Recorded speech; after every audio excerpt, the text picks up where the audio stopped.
বাসায় যদি লাচ্ছা সেমাই থাকে তাহলে এই রেসিপিটা অবশ্যই তৈরি করবেন। আর এটা একবার বানানোর পর এখন মাঝে মধ্যেই আমার বাসাতে সেমাইয়ের এই রেসিপিটা তৈরি করতে হয়। আর মেহমান আসলেও কিন্তু ঝটপট এই ডেজার্টটা বানিয়ে নেওয়া যায়। তো সেমাইয়ের মজার এই রেসিপিটা বানানোর জন্য প্রথমেই হচ্ছে চুলায় ফ্রাই প্যান বসিয়ে 2 টেবিল চামচের মতো ঘি দিয়ে দিলাম। তবে ঘিয়ের পরিবর্তে তেলও দেওয়া যাবে। তারপর হচ্ছে হাফ প্যাকেটের মতো লাচ্ছা সেমাই দিয়ে দিলাম। সেমাইটাকে হচ্ছে এখন ঘিয়ের সাথে খুব ভালো করে নেড়েচেড়ে ভেজে নিতে হবে। আমি এখানে সেমাইটাকে একদম মুচমুচে করে আর কালারটা চেঞ্জ হওয়া পর্যন্ত ভেজে নিয়েছি। আর এদিকে হচ্ছে একটা পাত্রে 2 কাপ তরল দুধ নিয়ে নিলাম। দুধের সাথে সামান্য একটু লবণ দিয়ে দিলাম। 1 টেবিল চামচ দিয়ে দিলাম agar agar powder. Agar agar পাউডারটাকে নেড়েচেড়ে একটু মিশিয়ে দিচ্ছি। তারপর হচ্ছে এখানে 4 টেবিল চামচের মতো চিনি দিয়ে দিলাম। তবে মিষ্টিটা পছন্দ অনুযায়ী বাড়িয়ে কমিয়ে দিতে পারবেন। এরপর হচ্ছে দুধটাকে জাল করে নিচ্ছি। দুধে 2টা বলক ওঠা পর্যন্ত দুধটাকে জাল করে নিয়েছি। এবার হচ্ছে চুলা থেকে দুধটাকে নামিয়ে হালকা একটু ঠান্ডা করে নেব।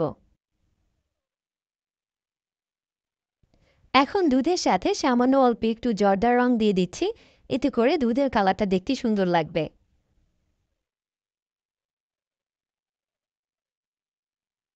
এই ফাঁকে হচ্ছে একটা বাটিতে ভেজে রাখা সেমাইগুলোকে নিয়ে নিলাম।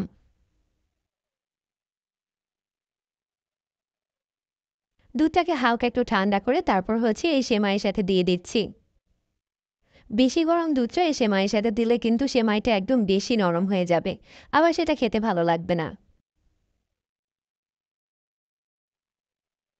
এবার দুধ আর সেমাইটাকে একটু নেড়েচেড়ে মিশিয়ে নিচ্ছি।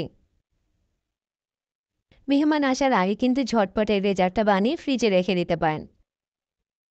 উপর দিয়ে কিছুটা কিশমিশ আর পেস্তা বাদাম দিয়ে সাজিয়ে বাটিটাকে ফ্রিজে রেখে দিচ্ছি।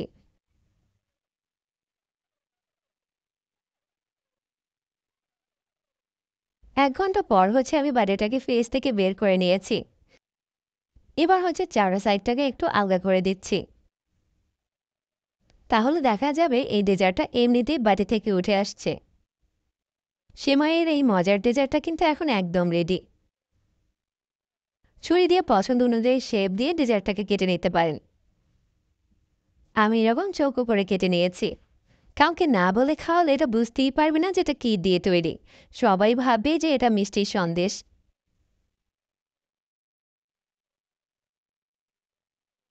সেমাইয়ের এই ডেজার্টটা খেতে এত বেশি টেস্টি হয়। সহজে রেসিপিগুলো ভালো লাগলে আমাদের পেজ ফলো করতে পারেন আর সেই সাথে চ্যানেল সাবস্ক্রাইব করে রাখতে পারেন প্রতিনিয়ত নতুন নতুন রেসিপি পেতে। এতক্ষণ সাথে থাকার জন্য সবাইকে আবারও ধন্যবাদ জানিয়ে বিদায় নিচ্ছি। আল্লাহ হাফিজ।